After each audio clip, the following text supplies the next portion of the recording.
going on? Hey, what's going on? How you? Pretty good. Chilling. Definitely good for you to be here. Yeah. This will be the first episode, Bigger Dreams podcast. We got a very, very special guest. I'll let him introduce himself though. What's going on, y'all, man? My name Brandon Chastain, but they call me Bmcfly. Bmcfly stands for being motivated comes from loving yourself, man. So let's get it, man. Let's get to it. Yep. So I want to start from the beginning. The early stages. Yeah. Talk to me about early life. Early life. I'm from West Philly, Okay. Master Street, where we at right now. We right here on 60th and Master. Got a store out here for the community, man. So we serve the community. But it started out right here, man. Grew up on this block, and my mother was on drugs, father was on drugs, and I was raised by my grandmother. My grandmother raised me, and in the environment that I was living in, I played both sides of the fence. It was a lot of drug addiction, a lot of gun violence, but it's like it was a mixture of both with me coming up. Okay, yeah. I mean, I can touch bases on that too. I grew up, folks on drugs, stuff like that. So yeah, I know the feeling. Like, so your early years, like, how was you processing all that? We talking about like elementary, middle school, like. What was going through your head when all this was going on? You know what it was though, bro? It was more so like wishing that my mother was around. Okay. Wishing that my father was around. Wishing that somebody could protect me from being abused. Okay. Because I was being abused by my grandfather a lot. You know what I mean? He wasn't my real grandfather, but he was the only man that was in my life at the time. And, okay. He had a problem with drinking and stuff like that. And when my grandmother was going to work, and she was a private duty nurse, so there was times where she won't be here for 3 days. Mm-hmm. And you know what I mean? I would be getting I don't know if I can cuss on her, but I would be getting hit. I'd be getting my ass whooped every night. Okay. You know what I'm saying? Let me get you some tissue. I appreciate it. Yeah, not a problem. I used to be getting, my ass whooped every night, so you looking out a window begging. God, like, please, where's my mother at? Where's my father at? And nobody's around. You know what I'm saying? And then to the point where it got normalized. Yeah. Now, I'm. It's normal to get my ass whooped for nothing. I got you. You know what I mean? Yeah, I went through a lot of that too. Like with my father, like just a little abuse type shit. But, you just normalize it. But how can I say So how was you like a student in school when all this is going on? I always played both sides of the fence. Like I wanted to show that I was a good student, but I also wanted to fit in. Okay. You know what I'm saying? Okay. Like I because you when you're a product of I don't like to say a product of my environment, a product of what goes on in the environment. So it's like, you had some people that kind of like stayed away from it. However, with me, it was attractive when you being seen on a street level, but it was also attractive with me when you being seen on the book smart level. So I did what the girls did. Okay. A lot of the girls go to school, I'm going to school. You know what I'm saying? And when they want a hooky, I'm going to hooky. It seemed like the girls was passing. I got you. So I roll with the rush in that department. You know what I mean? All right, I got you. Yeah. Like I said, for me, I like going through like a lot of that adversity early on. My stance was to shut down. I didn't even know I was shutting down. Oh. Like, so I stayed to myself a lot. Talk to my friends, but didn't really let nobody know what was going on at home. Copy. Okay. So, Copy. I did the same thing. You're right. So, and people thought I had it go. Some people thought I had it good. Yeah. And I didn't. Yeah, I feel you. on that. So what would be your message to, somebody, early on going through those same things, seeing that like the home ain't right, whether it be the abuse, the drugs, what would you tell like, a young sister or a young brother like to reach out to? You know what? Do an anonymous reach out to somebody. Okay. And because now we got technology. We didn't have technology back in the day. Yeah. So you could make up a fake page. Or you could say, yo, listen, keep me anonymous, or you can make up a fake page, jump into people DMs like me and say, listen, I need help. I got you. You know what I'm saying? Because I get it. You have normalized the pain so much that you afraid to tell somebody, yo, listen, man, I'm being abused. I'm being sexually abused. I'm being mentally abused. I'm being neglected. I'm being hit. All of these things that's going on. And it's like, you don't want to tell nobody because you think nobody's going to believe you. Somebody's going to laugh at you. They're going to use it against you. Nah, it's people like me out here that's like actually listening. I got you. Because, yeah, that's like the norm of the tone of the black household. Like, whatever goes on in this house stays in this house. Absolutely. So it's like, yeah, you even as a lot of these youngsters out here, you might want to step up and say something, but you still got that embedded in you. Right. So it's like it can be a little difficult. Mm-hmm. All right. So where'd you go to school at? Like, you know, I went to Hannah. Okay. Which is down the street. Now it's called Blueford. Okay. 58th and Media Master. I went to Shoemaker, which is further down the street on 53rd and Media. Okay. And then I went to Overbrook. I graduated from Overbrook in 2000. And then I went to Lincoln University. And I graduated from Lincoln University in 2004. Okay. So, around this time you were in high school, like, I'm gonna say, what was like some aspirations just to do better? Like, we know that you know some of the struggles, but what was like your early career like goals, or where'd you see yourself? You know what? I used to love like looking at Saved by the Bell. Okay. And with Saved by the Bell, like sometimes you had your class acts, but you also knew that you wanted to do something special. Okay. So that's how I was. Like I knew that I was a leader in high school. I knew it. I knew it. You know what I mean? But I was also a follower because I wanted to prove to everybody that I could be somewhat tough, or I'm not afraid. Not actually a tough guy. I didn't want to prove that I was a tough guy. I wanted to prove that I wasn't afraid. Okay. But I also wanted to prove to school that I could be a president. I could be so. When you put both of those together, those qualities together, it's like you are a leader. You have a chemical imbalance going on where you don't know what side to pick. Yeah. And I was afraid to just be me. You know what I'm saying? So I wasn't being me, man. But I knew, like, just growing up, man, I was a leader. I knew it. Yeah, I definitely can piggyback off that. Like a lot of people would gravitate towards me during my upbringing, through school and stuff like that. And I always had like a lot of ideas and stuff like that. Like I said, in our community, like a lot of our folks don't harbor in on our like skills. Yeah. And nurture them to like, okay, this is what we feel like it's a good fit for you. They don't challenge. Yeah. They don't challenge you into being what it is that you want to be. Yeah. You know what I'm saying? So yeah, that's what we struggle with. Okay, so where would you, outside of like you've getting help with like some things that's going on in the household that that's not good. What does outreach look like in the city of Philadelphia for the youth? Like, where would you direct them to? Outreach looks like people like sports or like clubs. But outreach to me is a person that's transparent, not honest, but transparent. So they get on social media and they be transparent about their life. Don't give me I like one-on-ones. Okay. Because I'm not saying there's anything wrong with, going to this group and we got these groups over here and we got this program over here. There's nothing wrong with that. But if you can find one-on-ones, that's even better. And that to me is like therapy. That's outreach. I got you. Yeah, you don't really see, or like, I'm not going to say it's not there, but a lot of us don't know like where to find the one-on-ones. Yeah. We know to go down to the local, to Tuscan Playground. Yeah. We don't know where to really find the therapy. Right.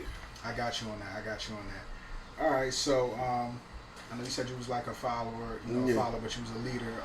But yeah, what was that one, like I said, career goal of yours? Like, right? I didn't know high school. Like, were you? All right. I wanted to be an engineer. But like I said earlier, I wasn't being challenged to tap into that diamond. Okay, I got you. You know what I mean? So playing basketball. So basketball was like, yo, I'm gonna be a basketball player.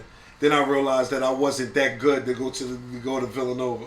Okay. So now it's like I didn't even know what I wanted to do. I didn't know where I was going. So my best friend said he's going to Lincoln University, and I'm like, shit, I'm going too. Okay, that makes sense. And I'm like, I don't know. Like I thought I could go to Villanova. Yeah, And I couldn't. Understandable. Yeah, they don't really break down, especially in public schools like I went to. They don't really break down like the steps, to get to the university. It's like, oh, you just take the SATs, and it's like, no, it's a little bit more to it. Right. I got you on that. All right, so siblings. Is you the only child or? No, I have a sister with my mother and father. Okay.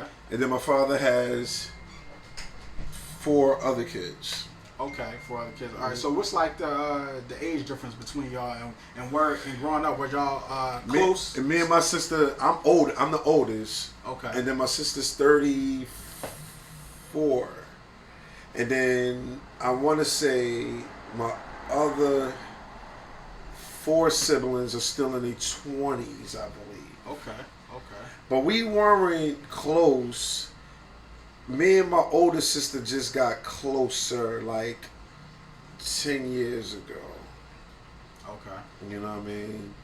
Well, but I mean, I still got her by 7 years. So if she's 21, I'm 28. Like, we not the same. Okay, yeah, it's like night and day. Yeah, you know what I mean? I definitely understand you on that. And I got a little brother, like, you know what I'm saying? Since our parents passed away, my father, which is his father, passed away. His mother, which is my stepmother, passed away. My mother passed away. All within the vicinity of 8 years. You know what I'm saying? Yeah. Or 5. When my mother passed away, 5 years later, then they passed away. Yeah, definitely condolences to you. Yes, thank you. It's definitely rough. I'm gonna say, all right. So, even though your siblings like wasn't close, what was like? What was y'all like? Did y'all have like? What was y'all interactions towards each other? Did y'all like? I mean, I love kind of talk. Yeah, I love them, man. Like lean towards each other. Yeah, like my little brother. Like, although we don't have the same mother, like I still honor him as like we do got the same mother. You know what I mean? I call his mother mother at the time. God rest her soul. You know what I'm saying? Because she was with my father. She was with my father when I was 7. Okay. You know what I'm saying? Okay. So we talking about way before they was born. I knew his mother before he did. Okay. You know what I'm saying? Yeah, so, I used to always pass down clothes to my little brother, give him facts, you know what I mean? Love on him, you know what I'm saying? You my little bro, man. But we all grow up, man, and I wish I can get that camaraderie back, that love back, that family back. But when parents die, man, everybody just separate. Yeah, I went through that myself, seeing like, we used to be a lot more closer knit. And then we was, but then once like some older folks passed away, it was like big, separate. So let me see. What did you have anybody that like I know you said like the girls and your friend was going to Lincoln, but did you have like a what's I'm looking for? Like somebody like the model, like, okay, I want to be like that guy. Somebody just was like, you maybe didn't know him too much, but they just was like a strong inspiration for you, where it just gave you like the slightest little hope, like I can be bigger than my neighborhood. What's going on? I seen some people, it was this guy at Lincoln University, and I just liked the way he moved. I liked his aura, like he was a well. Like charismatic. Yeah. Well, not even that. More so, just like he was very smart. What's his name? I want to say Mustafa. I want to say that was his name. And he was just like like very mature. Okay. And I say he was my mentor, but I was still kind of like doing my own thing. And it was a couple guys that I seen in the neighborhood, seen in college, and I'm like, yo, I admired him, but I guess Kobe was my guy that I really, really started admiring. Sports. Yeah. Okay. All right, so you at Lincoln University, and like, or even though, what was like, the shift that made you feel like, all right, I know I got my homie that's going here, and I rock with him. But what cemented that decision to go there? Because college is a big step. It is. When I got there, I just say like I gotta complete this. Like I have a pride thing, so to speak. In like it's like okay, yeah, I know everybody gonna think I'm a fail. They think I'm not gonna make it. They think I'm just coming up here wasting time. I'm gonna prove to everybody. Here I go with this. I gotta prove. Yeah, you gotta prove yourself. I gotta prove that I am who y'all think I'm not. You know what I'm saying? Or I gotta prove that y'all think I can't and I can. So when I got to Lincoln University, it was like, oh, word? Y'all got me in here? Watch I graduate on time. 4 years, I ain't doing no 5-year plan. I'm going to go to Lincoln University and I'm graduating on time. And that's what I did. I graduated on time. Okay. You know what I'm saying? So it wasn't like no ambition or it wasn't like no inspiration from anybody. I'm just like, oh yeah, man, I'm in here now. I got to prove that I can do it. You know what I mean? So I just prove it, man. I'm still stuck in this, like, I got to prove stuff, man. I feel like that's a good way to be, because a lot of the youth out here, I don't feel like they have that battery in their back, like they got to prove. Oh, okay. I feel like they kind of getting paralyzed with their situations. So I would say, like, what would be some key takeaways for somebody to make that shift that you made? Like, I gotta prove that, because I have to get up out of here. This isn't healthy for me. It doesn't feel good to me. So what would you say to be like some good takeaways for somebody to just to get that kind of level of motivation? You know what I would say, man? Tap into your diamond, because I knew who I was. I was just afraid to be on that side. Okay. I was like I always thought people didn't like the guy that's doing the right thing.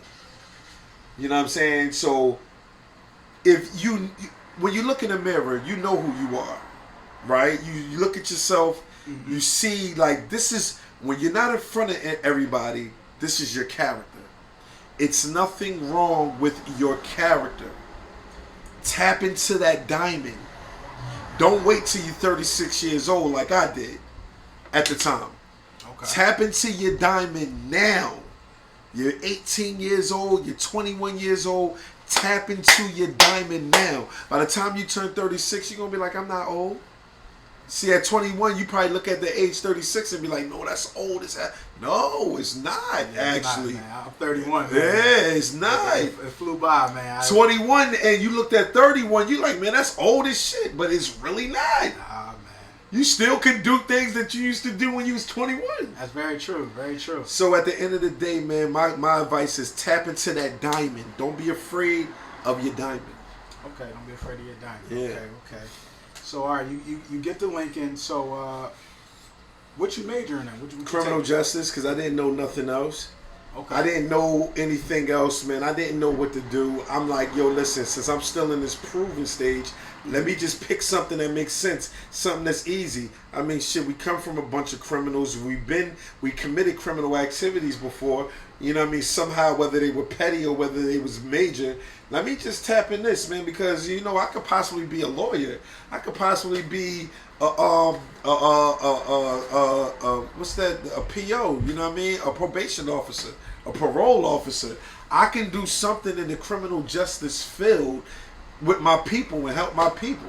Okay. You know what I mean? So as I started to gravitate to, you know, actually graduating and doing what I got to do to graduate on time, I'm like, let me tap into that criminal justice field for real. Like, okay. You know what I mean?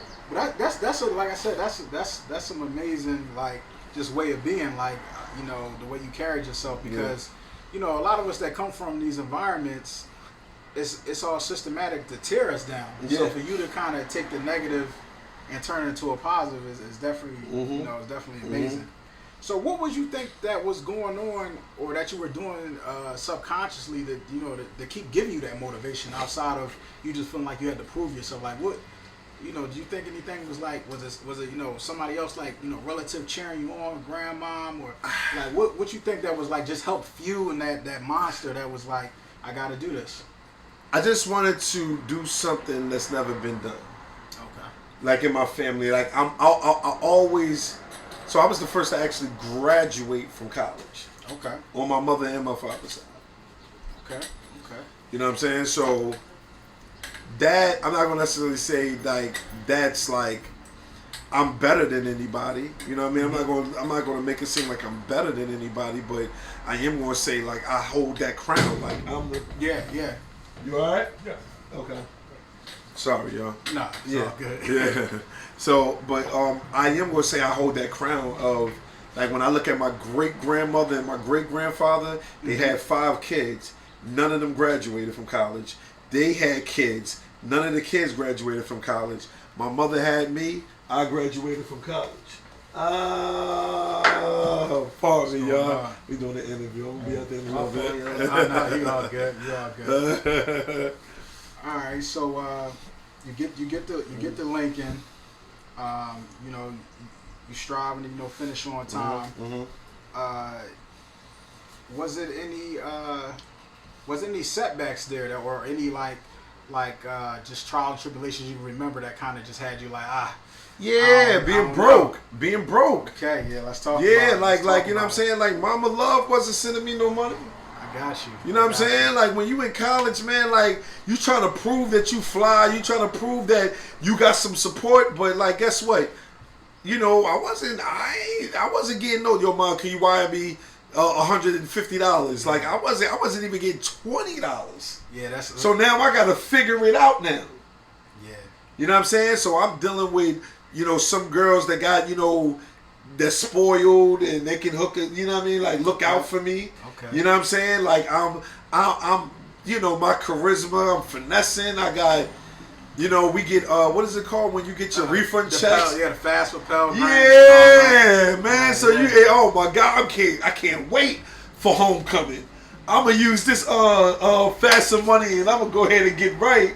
You know what I'm saying? So yeah, but it was a struggle, man. I was poor. I mean, I was poor before I went to college. Poor when I graduated from college. You know, and I think that's people's biggest like setbacks. A lot of people want to, like, you know, continue on further their education, but it's like they feel like I need money now, yep. and not realizing that you really just shorten yourself too, without making that leap. Because I mean, early 20s, you're not supposed to have $100,000. Right, like, you know, right. So I think it's like a misconception in our community. We feel like, okay, if I go to school, then I ain't got time for that. Right. If I go to school for 4 years, I ain't got time for that. Well, I'll tell you this. If you are going to go to college for something you have to go to college for. That makes sense. Like don't go to college telling me you for business unless, like, don't tell me, oh, well, I want to go to college for business, okay, and do what? Own a business? You don't got to go to college for that. Yeah. You don't have to go to college for that. That's true. Like, it's people out here that's giving you financial literacy. It's people out here that's teaching you how to own a business. All you got to do is just own some Wi-Fi. Find some Wi-Fi, click on YouTube, and learn the business. Especially because if you're competent enough to learn in college, then you're competent enough to learn on YouTube how to own your own business. But if you're telling me that you want to be a teacher, you want to be a lawyer, you want to be a doctor, you want to be an engineer, fortunately, you got to go to college. Yeah, and it has to be like a clear vision. What, like, I mean, are you like big on spirituality, you know, religious beliefs? Because what was giving you that clarity? Because, you know, a lot of times it feel like we can't get no clarity unless we, you know.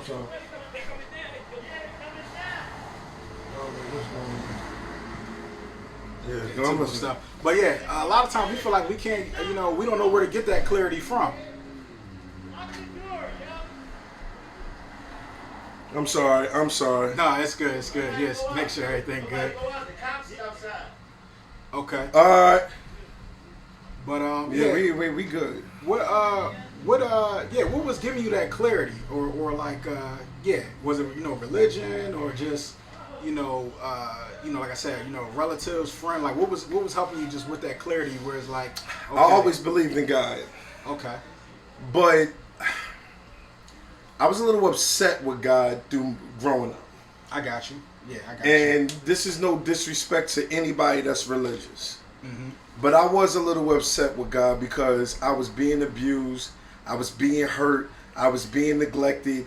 I was being used. It hurt. I got you. You know what I'm saying? So when I got to college, it's like I felt like I got there on my own through my ability, but I still believed in God. Okay. I will go back and forth with all religions. I didn't understand it. I didn't know. For real. I was ignorant to a lot of religion. Okay. I like whether it doesn't matter what religion you can pick. You can pick one. Yeah.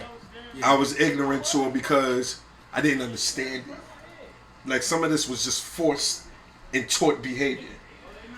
Be a Christian. Be a Muslim. Be this. Be that. You know what I'm saying? And it's like, but why? So I really just became spiritual. Okay. Yeah. And I think a lot of times our people be having a hard time understanding religion because we use religion as in history.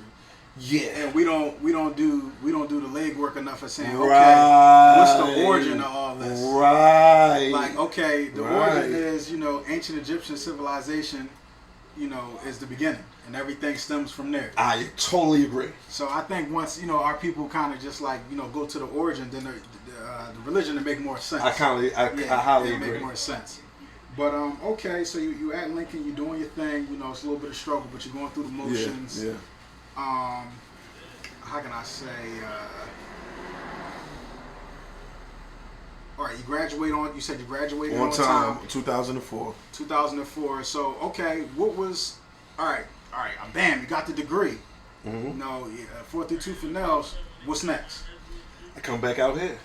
Okay. And when I came back out here, I got shot. Oh man. So I graduated May 2nd, 2004. Got shot July 4th, 2004. Oh man. Yeah. City always in a lot of turmoil. You understand what I'm saying? And when I got shot, I was in the hospital for a week. And the doctors introduced me this pill called Percocets. Okay. And I never heard of a Percocet in my life. And I got addicted to it for 14 years of my life. Man. And I can relate to that just on like on the childhood stage. Like I started seeing like Percocets and Xanax 2000. I'm in elementary school, 2001, and like I watched my uncle take them. They used to call them like Perk 5 footballs, like Perk for like blue little pills. Yeah. So I watched him go from like a half to like dumping like maybe like 10 Perk 10s before he died. Yeah. Oh, see.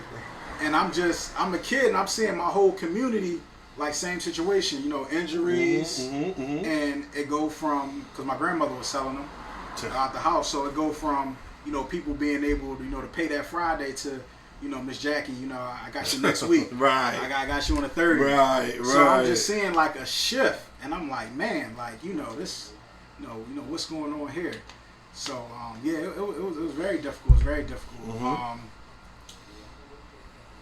Who do you think is like solely responsible? Because I think people go back and forth with blaming people or people from like it's more so the pharmaceutical industry. Because I believe it's like more of the pharmaceutical industry. Of like, course. Opium been around, for thousands of years. Ain't nothing new. Yeah, so hundreds. Oh, thousands. Yeah.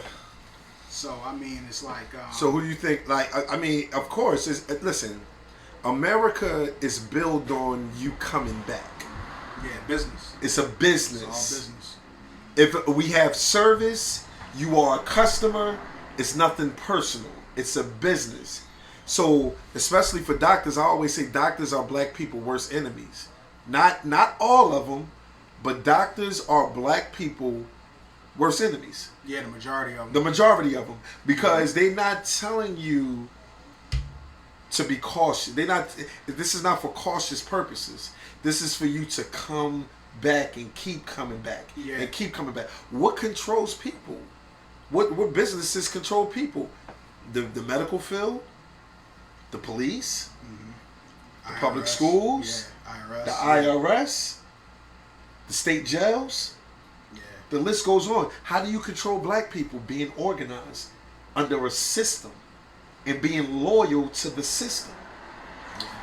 I agree. Everybody that feeds us are loyal to their system. This is why we got Spanish, and there's nothing wrong with Spanish people. I love them. Yeah. This is why we got Spanish stores on every corner. We got Arab stores on every corner. We got Asian stores on every corner. Yeah. Because it's a system that they follow, and we have to feed the needs and dialysis on every corner. Healthcare. What do they call it? A medical center. Yeah, pain management. Pain management, medicals on every corner. It makes sense to feed the needs of those who are who's out of control. It's like when you go to Africa and you want to go or you want to go to like a wildlife place. Yeah, we got them. We have them confined in one area so we can study them, so we can feed them, so we can take care of them, so we can do whatever it is that we want to do. Have them all in a circle, and this is what they do with us. Yeah, that is true. And you know what I mean? We just customers. Just customers, and what would you recommend? How do we break these cycles? Because you have to have knowledge of self. Yeah. You have to have knowledge of self. If you are not being taught knowledge inside your homes, then we have to go to the public school system and say, why don't we have this here? Don't tell me about just Spanish. Why they not teach us some type of Asian language inside of the school system? Yeah. It's nothing but Asians inside of our communities. Why they not teach us something about Russian? We need to learn these languages because these are the languages that we're trading with. These are the languages that are taking over certain places in our communities, right? Don't tell me nothing about geometry and all of that type of stuff. Teach financial literacy. Yeah. Take away all this all that other stuff that's dealing with math and letters and putting them all together. No, teach financial literacy. Okay. Teachers have classes based on your credit score and why it's important to maintain a credit score. They don't teach that in the schools. Yeah, and that's just to keep our people disadvantaged. Right. They don't teach about drug addiction, especially in schools. Yeah, you know what I'm saying? Schools. And they don't tell us the history of ourselves. Like we don't know, ancient Egyptian civilization. Oh my God. We don't know how they was the one that came up with the first compass. Talk. The pyramids is not by design. That it was not a coincidence that the pyramids sit at true north, east, south, and west. They leave that part out because all actuality, the body of first man is found in Africa. It's found in Africa. So everybody's of African descent. We're the only indigenous people to the world. And everybody else is just And if you want to put it in offspring. And if you want to put religion in it, I'm not sure if this is in every religious book, but they say the Garden of Eden is somewhere in between the Middle East and Africa. Yeah, I wouldn't be surprised. Like I said, it's a lot that we can learn about, like the origins of history, all online. They're not going to teach us in our schools, and because basically what happens is everybody is like taking credit for stuff that we created. Well, guess what? Yeah, the best invention the other person could have created was the patent and trademarks. So it's like this, right? Whoever created patent and trademarks, right? They say, you know what? We're going to somehow, some way take somebody's invention that they came up with or that they created, and if they don't got a patent, we're going to make it a law. You ain't got a patent? It's mine now.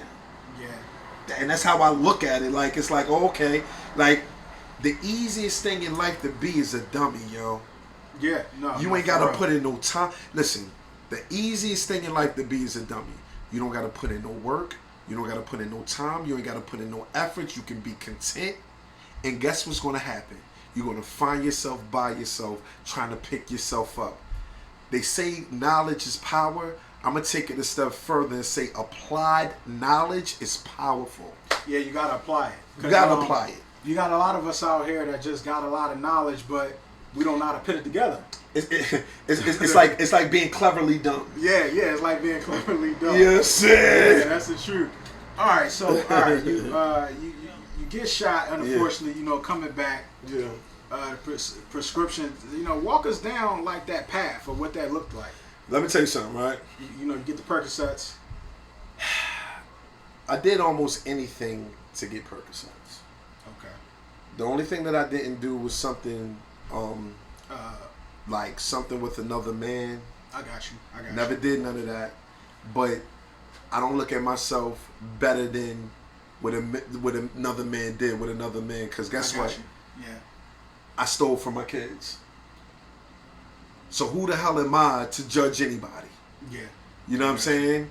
I never got anybody locked up because of what I did. But I did damn near anything else to get my drug of choice. I got you. Yep. And it took me down a dark road to the point where I wanted to kill myself. I tried to kill myself. I tried to commit suicide over and over again because I used to ask God, why you got me here? Yeah. Even, my father used to sell me pills. Damn. Yeah, my grandma used to give them to my uncle, you know, which are her youngest son. Which is yeah, you know, and that was like the argument in the household is like, oh, you know, Jackie, why are you giving that boy your pills again? And I could never understand it neither, because I'm like, I understand that, you know, you don't want him to run up a tab in the street, but you basically killing him. Listen, and the difference probably is she took care of her son, right? Yeah, she always took it. Yeah, he's like babied him. Yeah. My father never took care of me, so I gave my father more money for pills than he ever gave me in my life. Yeah, that's tough. You understand what I'm saying? So I get it when you raise a child and you're like, man, listen, I don't want them selling their bodies. I don't want them committing criminal activities. I don't want them stealing. I just give you the pills. It's a psychological warfare with that. Yeah. I don't like it, but I get it. Yeah. On the flip side, you never did shit for your son. You never took care of your son. You never was there. And you making this boy pay for pills, and all you doing is just killing this man. He's giving you more money for pills than you ever gave him in your life. Yeah, that's a tough one, man. So, you know what I'm saying? I used to be at my highest moment, and I used to be like, God, don't wake me up the next morning. Don't you dare wake me up the next morning, because I got to go through this withdrawal. This withdrawal fucking hurts. Yeah, I think that's what people don't get it, because a lot of people, they see people down Kensington Allegheny and these other different blocks, and they don't understand the physical dependency that the opioid has on the human body. It hurt. Listen, you ever felt the tip of your ear hurting? You feel every pain in your body hurting. You can feel the hairs in your skin hurting. You ever had, if you ever had the flu, it's 10 times worse. Yeah. COVID, 10 times worse. Yeah. So this is why people go above and beyond to get their drug of choice. Yeah. I think the opioids or like the heroin, which, you know, same group. It's same group. Same family. Fentanyl. I think that's like one of the most powerful drugs. Your body starts depending on it, just like your body depends for food and water.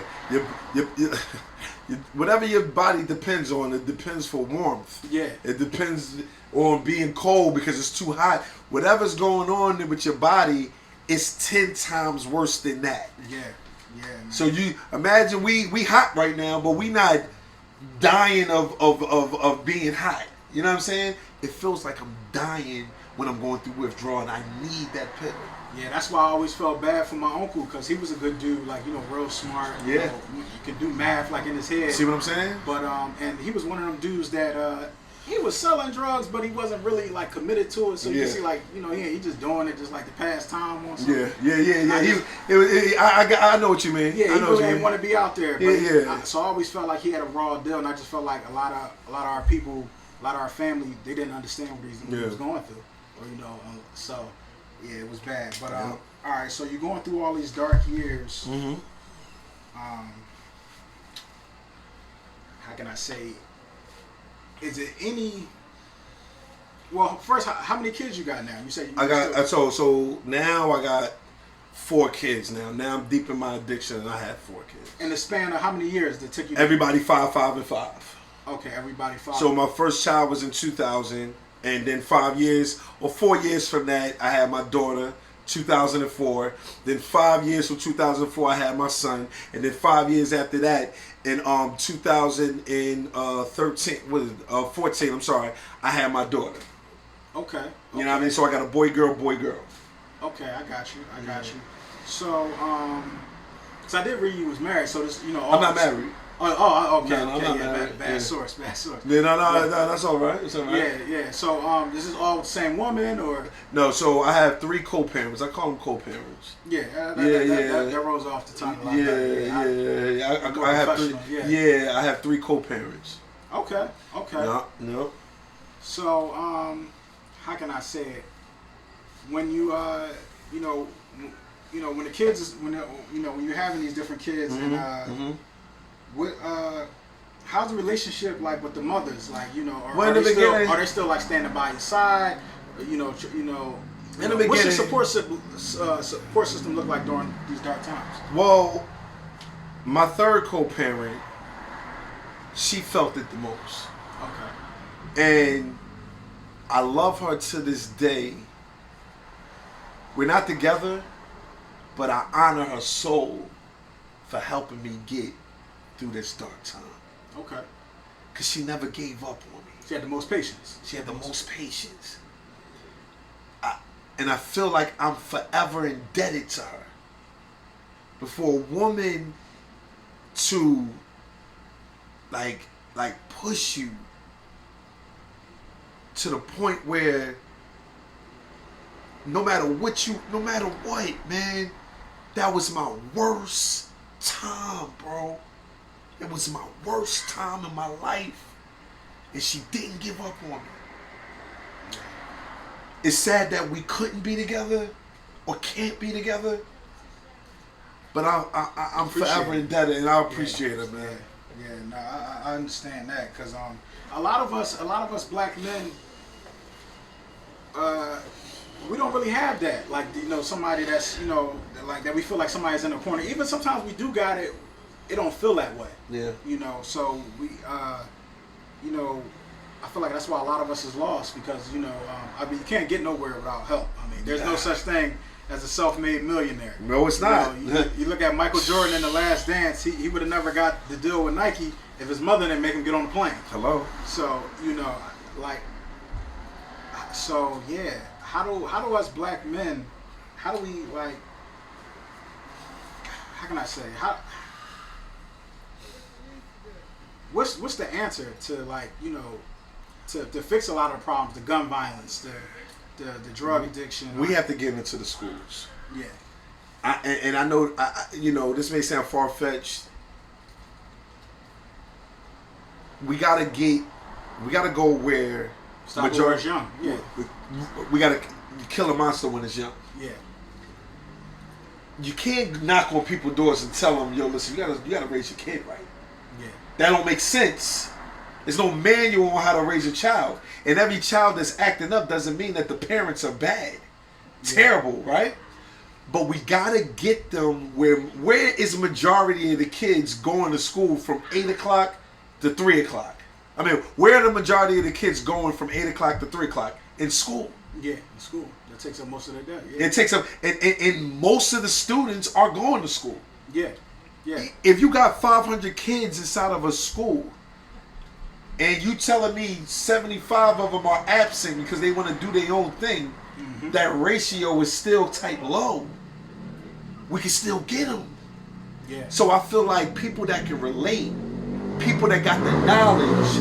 Everybody can't go in there and talk. We gotta build something within these schools or build our own schools. So I say that if the system is already there, let's take over the system. Yeah. Let's conquer the system, follow the system with our own rules this time. Yeah. We good. Yeah, we got the bikes out. Yeah, we good. I totally agree, man. You definitely you gotta stop it where it's young, because like, you know, once they get 18, 19, a lot of our youth, it's like the monster.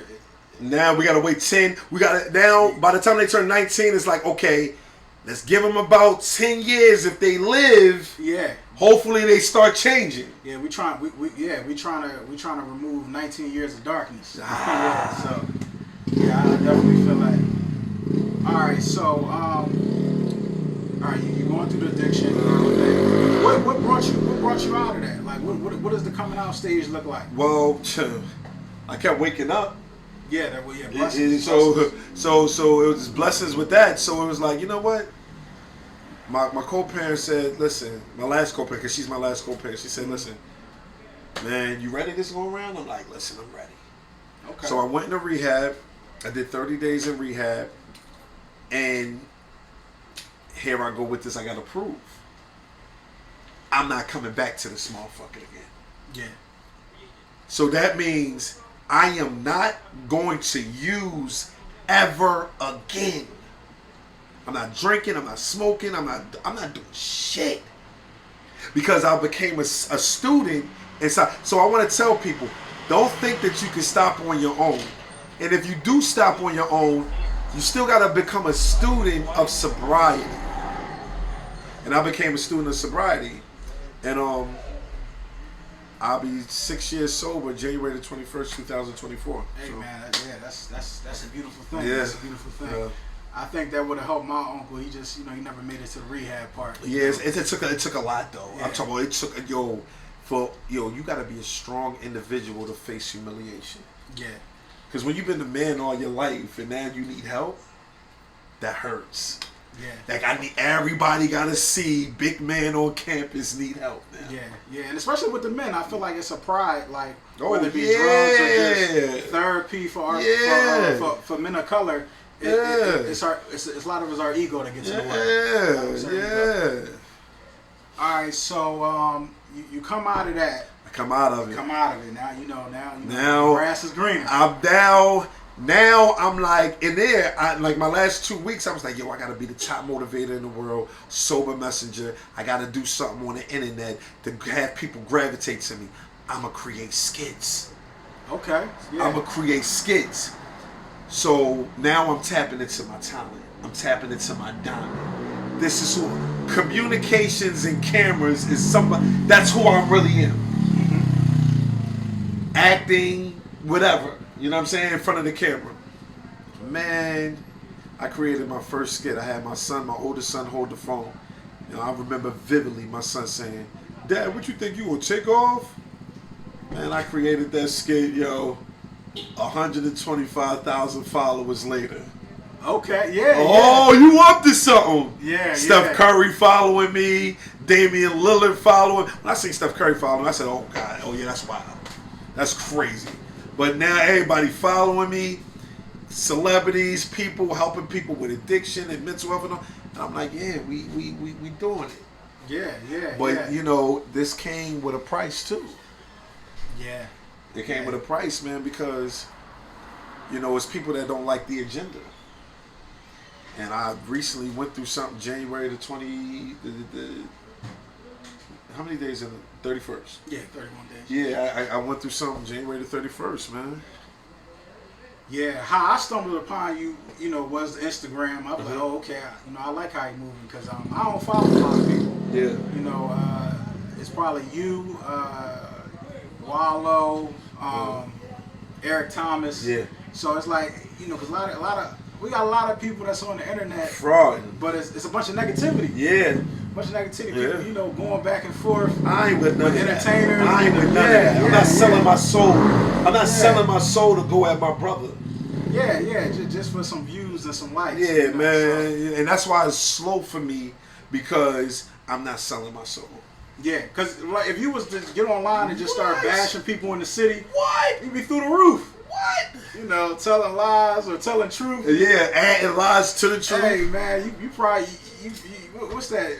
What's that name? Mona Scott probably have a Love and Hip Hop check for you right now. So you know how that go.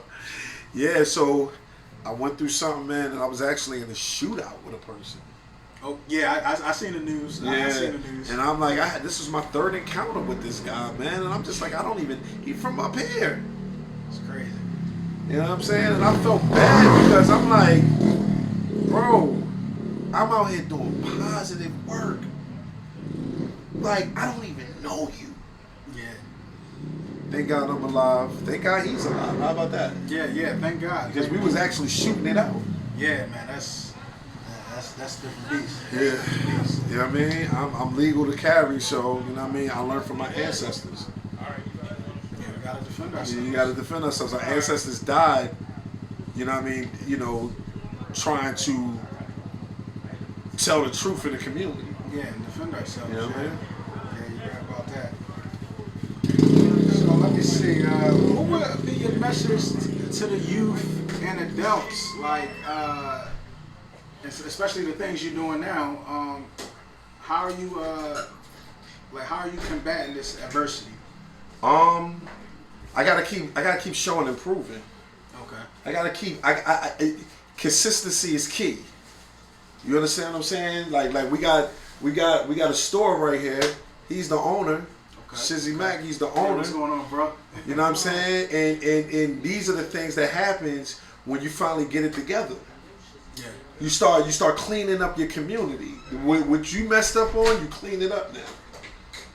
You know what I'm saying? It makes all the sense in the world, man, and that's what I'm doing. My feet is on the land. Yeah. I'm accessible. Yeah, listen, I literally rolled over on the couch and I was like, man, if I can get somebody on the show, let me hit up Bmcfly. I'm accessible, kid. Yeah. I'm accessible. Definitely appreciate the blessings. Yeah, and I was a little nervous. No, I'm like, yo, listen, man, I just went through something. No, I understand. I'm not playing with nobody. I understand. And and it's a blessing to be your first guest. Yeah. I was like, definitely. I was like, man, yeah, this is definitely genuine. But yeah, what's some like I said, I see you showing and proving, but outside of the skits, like what's some things like I seen you was it Baton Rouge talking in the schools? Yes. Yeah. Baton Rouge. So I got paid to get out. I got paid to go out in Baton Rouge. They paid me to come out. You know what I'm saying? I got a book. I got a book called Anybody Can Bmcfly. So I bought it was World Literacy Day. So I bought the book out there, man. I told my story and why I wrote the book, man. And I spoke to like 3 schools, 2 schools and one community center. Okay. And I'm like, wow, man. Like I realized that Philadelphia is one of the oldest cities that was made, but it's not the only city that was made. Yeah. In America. You know what I'm saying? In the world. Yeah, gotta get out on that road, man. Gotta get out on that road, baby. Gotta travel. Yeah, a lot of people get, some people never leave Philadelphia. Some people never leave, kid. Yeah, that's. And that's the problem. In order to get comfortable, you got to get uncomfortable. Yeah. Like you got uncomfortable by actually doing your first interview. Yeah. You know what I'm saying? Truth be told, viewers, when I called them to confirm the time, I was calling him to cancel. I was like, I'm not ready. I had a few more things under my belt. But then guys said, no, we're going to do this. We're going to do it. We're going to do it. You know what I'm saying? And I'm happy that we did it, man. Yeah. And sometimes you just got to take a stab with people, man. You know what I mean? Like everything. Listen, I ain't get here with my looks. I had to pay a lot. Business is business. You don't go to the store and say, yo, my family is hungry right now. I got you next week. No, you got to pay that money. Yeah. You know what I'm saying? It's nothing wrong with being a business person. You want to get yourself out there. You want to chase your dreams. You believe in yourself. Man, listen, put money to the side to chase your dream. I don't care if you got to work for Lyft, work for Uber, DoorDash, do deliveries with Walmart. I don't care what it is that you got to do. But guess what? Nobody that knows you or grew up with you are going to support you until those who don't know you stamp your greatness. Trust me. I agree with that. I agree with that 100%. I definitely agree with that 100%. And it costs to chase your dream. It costs, yeah. And our people got to get comfortable with paying. You got to get comfortable with paying, man. You know what I'm saying? Like, hey, you got to. You know, even when we feel like we don't have it. Yeah. You gotta take a step out on faith. Man, listen, I had to tell my friend, I said, people will gamble on people that they don't know. People that don't have no spiritual connection, no physical connection. They will put their money, their last dime, and gamble on a person that they don't know as opposed to gambling on themselves. Yeah. You put your last $20 on a football team, basketball team, hockey, soccer, instead of saying, well, let me put this $20 into my brand, my business, my dream. Instant gratification. You can't. It's not going to happen. The microwavable days is over with. You got to work hard for it. Yeah, and then like with this new social media age, I feel like a lot of the young cats, I feel like they don't want to work hard for it. Nah, they don't want to work. We don't have that same work ethic as like our parents. Like somebody my age that's 31, I know I ain't got the same work ethic as my father. Yeah. But you know, it behooves me to have it. It behooves. Yeah, because like you said, it's not microwave. You heard that? That's a great word. It behoove. Yeah. Yes. Look that up for the kids. Make that a vocabulary word. It behoove of you to look that word up. Yeah, that's that old school term. Right. I ain't gonna lie. You're 31 years in. Yo, that's some old school shit. That's that old school. So, all right. What's next for you? Like I said, you're doing the sketch. It's just gonna be more public speaking. How can the people, reach you to book you for gigs and stuff like, or listen, what's the future? Like movies? Listen, we are. The future is like no limitations. Okay. Don't be stuck on one thing. I say, stop relying on your strengths and strengthen your weaknesses. However, keep your strengths sharp. Some of us rely on our strengths as if this is what's going to take us to the top. You got to know your strengths and your weaknesses. Yeah. I don't care if you pitching tops for a living. You got to know your strengths and your weaknesses in order to be successful. So we're writing more books. Maybe not as long as the first book I wrote, but we're writing more books. Okay. Where can we get that book at too? Go to Amazon, man. Anybody can be McFly, or you can just order it from me. You get a personal signature from me. Now, for me, the books is $20. Okay. But on Amazon, the books are $10. However you want to do it, go on Amazon or get them from me. Anybody can be McFly. We doing more. We need more public speakers, man. Book me. Content creator. I'm a content creator for It Is What It Is sports show. You know what I mean? With Cameron. You know what I mean? I seen that. And I jumped in his DM and said, "Yo, listen, brother, what's up?" Okay. He said, "Yo, what you got in mind?" I said, "Yeah, this is what I got in mind." He like, "Yo, man, now I'm a content creator." So you gotta believe in yourself, man. You gotta believe in yourself. Definitely gotta bet on yourself. Acting, I can act too. You know what I mean? What's up? I can act too. So I'm here, man. Okay. I'm here to show people you gotta tap into that diamond. That's it. Yeah. No, that's the truth though. You definitely gotta tap into that diamond, and it's a ton of ways to make money. We all ain't gonna be basketball players. We all ain't gonna be selling credit repair. It's a million and one ways. So I feel like a lot of our people just we like, man, well, this is the only way to get money. I see such and such doing credit repair, or they selling food, they making clothes. I can't really do none of that. Where do I fit in that? You better tap into your own diamond. Yeah, you gotta. Yeah. I don't care what it is. Don't think about you don't got the support. Don't think about it don't make sense. Think about what you love to do every day. Every day. I love this. Every day. So I'm gonna find myself with people that love it, and that's another thing. Get next to people. You go as far as the people you talk to every day. Yeah. So think about your conversations. Think about your conversations. Do an observation on yourself, right? Think about your conversations you had all day. And then ask yourself, what the did I learn? And if you ain't learned nothing, that's why you stuck in where you stuck at.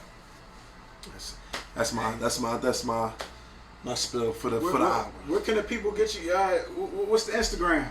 B.MCFLY_. So that's B.MCFLY_. Or you could, Google me. And you'll find everything. Okay, Brandon Chastain. Brandon Chastain or Bmcfly. You can pick either one. You'll see all my articles, all everything. All my news articles, my magazine articles, all my viral videos. You'll see all my social media platforms. Just Google me, man. Brandon Chastain or Bmcfly. I got you. And you can catch me at on YouTube, CEOT. Bigger Dreams podcast. We got more special guests to come. Skits, more motivation, more just tools to overcome adversity. We're a support group. That's what we're here for. So we wrapping this one up. It's been a pleasure. Yes, it's been a pleasure, man. Let's go, man. Bmcfly, the top motivator in the world, and your sober messenger. Let's go. Good dreams, man. Chase your dreams. We out of here. Oh man. Yeah.